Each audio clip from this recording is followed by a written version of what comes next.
한국교회 저출산 대응 사업인가 사역인가라는 주제로 기획 기사를 지금 연재하고 있는데요. 정말 시의적절하면서 짚어야 될 문제를 아주 제대로 짚었다. 이번 기획을 아이템으로 삼은 이유가 어디에 있을까요? 네, 지난해 저출산 현상이 심각한 사회적 문제로 대두됐잖아요. 그 합계 출산율이 0.72명으로 떨어지면서 0.6명대에 우리 사회가 진입할 거라는 예측도 있었고요. 그 EBS 다큐멘터리에서 화제가 된 장면도 있었죠. 조앤 윌리엄스 교수의 대한민국 완전히 망했네요 와 라는 반응이 화제가 되기도 했습니다. 이렇게 모두가 저출산 이야기하는 상황에서 교회도 가세하는 모습을 보였는데요. 여의도 순복음교회에서 보건복지부와 저출산 고령사회위원회 장차관들이 참여해서 저출산 극복을 위한 한국교회 예배를 열었습니다. 그리고 예장 합동 같은 교단에서도 전국을 순회하면서 릴레이 기도회나 출산 사명주일 같은 거를 개최하기도 했는데요. 그리고 저출산 극복을 위한 종교계 협의체라는 것도 발족을 했는데 종교인들의 출산율이 비종교인보다 높고 그 중에서도 개신교인의 출산율이 가장 높다는 통계 자료 같은 게 보도자료에서 공개가 되기도 했었습니다. 이런 일회성이고 좀 선언적인 성격의 행사가 과연 이 저출산 해결에 도움이 될지 의문을 가지고 있었는데 저 또한 이제 결혼을 하지 않았고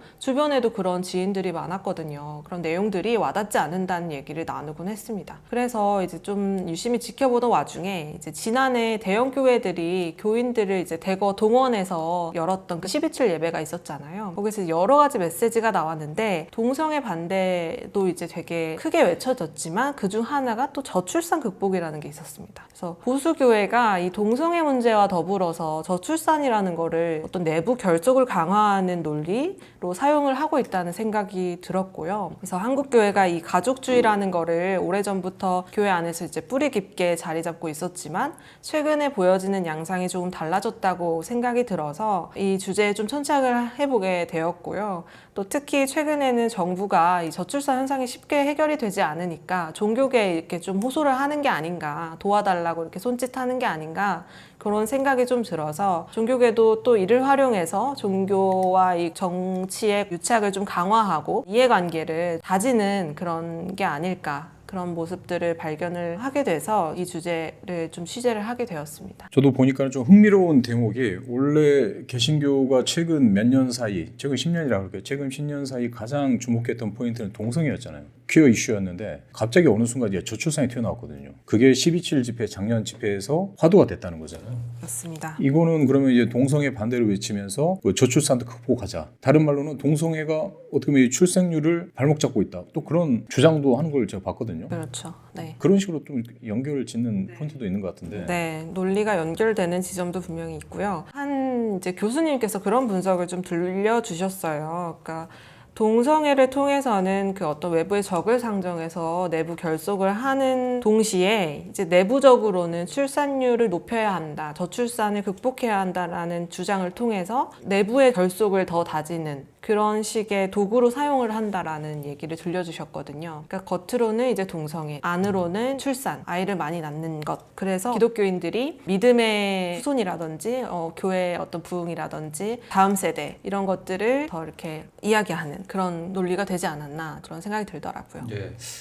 취재는 상당히 흥미롭고 좋아요. 근데 이게 말처럼 취재가 좀 쉬웠을까 그런 생각도 좀 들거든요. 취재 어떻게 했어요? 이게 뉴스엔조이라고 하면 사람들이 또 왜 또 이걸 취재하나 또 욕하려고 하는 거 아닌가 그런 생각도 했을 것 같은데. 네, 그런 반응들이 없지 않았고요. 주요 교단이나 교회에서 여는 저출산 극복 예배에 직접 찾아가 보기도 했습니다. 그랬는데 뉴스엔조이가 왜 이런 곳에 왔냐 이런 반응들이 좀 있었습니다.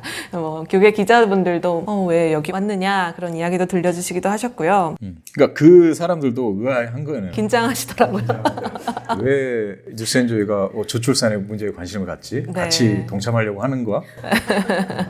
그럴 때마다 저출산 문제 심각하니까 이렇게 취재하러 왔다라고 말씀을 드렸는데 제가 이제 취재를 어떻게 했냐면 우선 사전 취재로 정부 부처 같은 곳에 이제 교회와 관련된 내용, 저출산과 교회와 관련된 기사라든지 보도자료 이런 것들을 좀 살펴봤고요. 그리고 이를 보도한 기사들도 거의 모두 좀 살펴봤습니다. 그리고 저출산 예배 예배 이런 것들도 다 모니터링하거나 직접 참석해봤고 정부가 교계 예산을 지원하는 그런 부분들을 좀 알아보기 위해서 관련 부처에 이제 정보공개 청구를 했는데 거의 한 30번 정도를 했더라고요. 이게 보통 이게 정보공개 청구하면 잘 피드백이 오나요? 주요한 자료들은 굉장히 오래 걸립니다. 실제로 법인이라든지 단체에 이 자료를 공개해도 괜찮은지 그런 확인하는 절차가 있긴 한데요. 뭐 그런 거를 포함한다고 하더라도 내부의 뭐 심의나 그런 논의 절차가 굉장히 좀 오래 걸리는 자료들도 있었고요. 예산과 관련된 자료들은 대부분 그렇게 오래 걸렸던 것 같습니다. 쉽게 그냥 자료들 같은 경우에는 뭐 빨리 받아보기도 했지만 2개월 정도 소요가 되는 경우가 대부분이었고 그 중에서는 주지 않는 정보들도 있어가지고 한 6개 정도는 별도로 이의 신청을 해서 자료를 추가로 받아보기도 했습니다.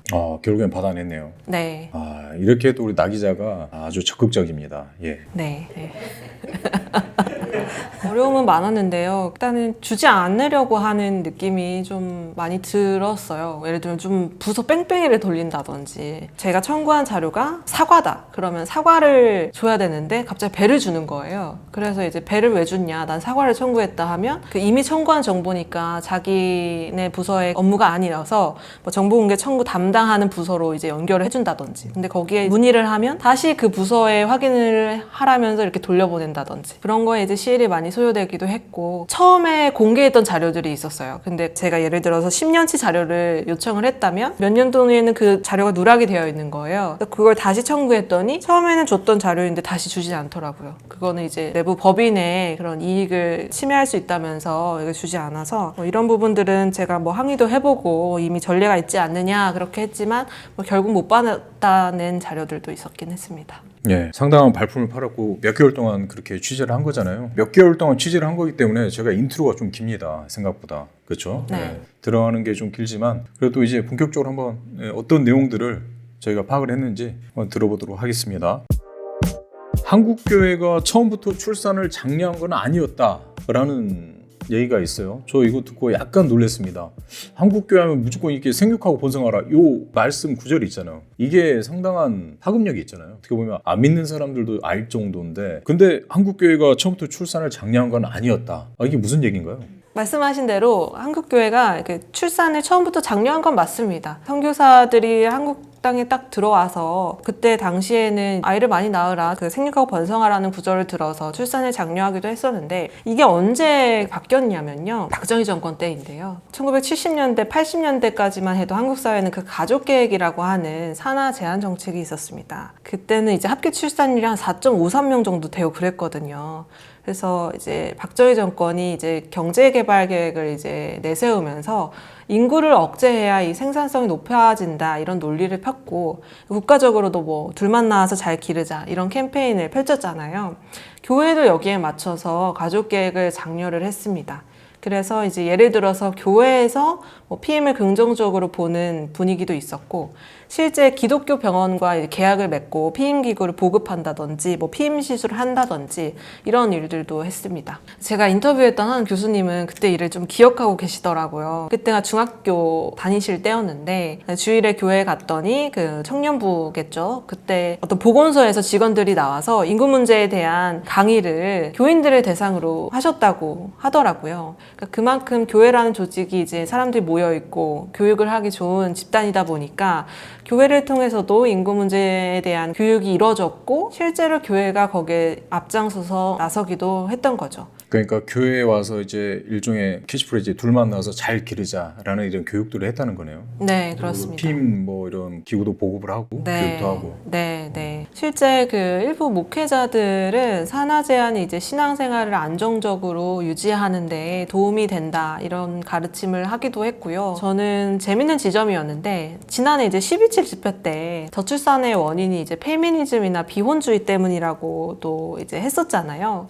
근데 정작 과거에 그 종교 지도자들은 신앙에 도움이 됐다고 가르쳤다는 거예요. 그게 되게 아이러니한 지점인 거죠. 산하 제한이 신앙생활에 도움을 줬다고 했는데 네. 과거에는. 근데 이제는 그게 아니라 오히려 페미니즘, 비혼주의가 저출산의 원인이고 이게 잘못됐다 얘기한다는 거죠. 네. 또 이제 12.7 집회에서 나왔던 게 가족계획이라는 이름으로 산하 제한 정책을 펼친 게 오늘날 이제 저출산 원인이 됐다 이런 주장도 했었거든요. 근데 사실 이건 유체이탈 화법일 수밖에 없는 게 그때는 이제 교회가 산하 제한 정책에 앞장섰기 때문에 그 사실을 빼놓고 좀 호도하는 주장이라고 좀 볼 수 있습니다. 보통 이런 식의 이렇게 결과가 나오면 우리가 그때는 이렇게 해서 사실 이렇게 나왔습니다. 그래서 우리가 그때는 잘못 판단했습니다. 그러니 우리 돌이킵시다 이렇게 해야 되는데 전혀 딴 얘기를 하는 거잖아요. 네. 아무 관련도 없는 페미니즘, 비혼주의 이런 거 가지고 저출산 문제의 원인을 콕 집어가지고 이게 잘못됐다. 거기다 하나 더 끼우면 동성애도 또 끼워놓을 거고 진짜 유체이탈 화법이네요. 결국에 제가 취재를 하면서 느낀 거는 한국교회가 이제 처음부터 뭐 일관적으로 출산을 장려한 게 아니라 시대적인 상황과 또 정치적인 목적, 뭐 사회 변화에 따라서 인구 문제에 대한 관점이나 태도를 바꿔온 것이라는 생각이 좀 들었습니다. 1970, 80년대까지만 해도 합계 출산율이 4.53. 와, 충격이네요. 네. 4.53. 이 수치가 진짜 아까 그 조앤 윌리엄스 교수인가요? 대한민국 망했네요. 와, 이게 진짜 이해가 되네요. 4.5에서 0.7이라니. 교회가 국가적 문제 앞에서 이 저출생이라는 문제 앞에서 일관성 있는 모습을 보였어야 되지 않을까 싶은데